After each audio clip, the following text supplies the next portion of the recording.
গরিব হাল্ক, তুই এই শীতে খালি গায়ে চা বিক্রি করতেছস। এক কাপ চা দে।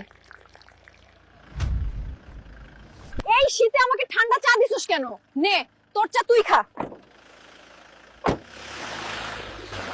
আমাকে অবহেলা করলি, দেখিস একদিন আমিও গাড়ি কিনবো।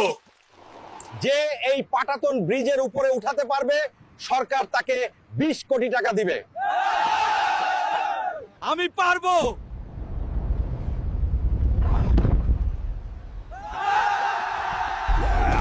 Woohoo!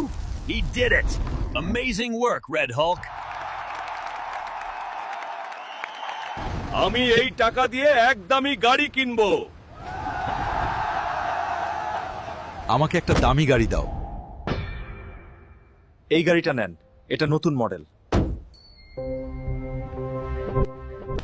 আমাকে অবহেলা করছিলি?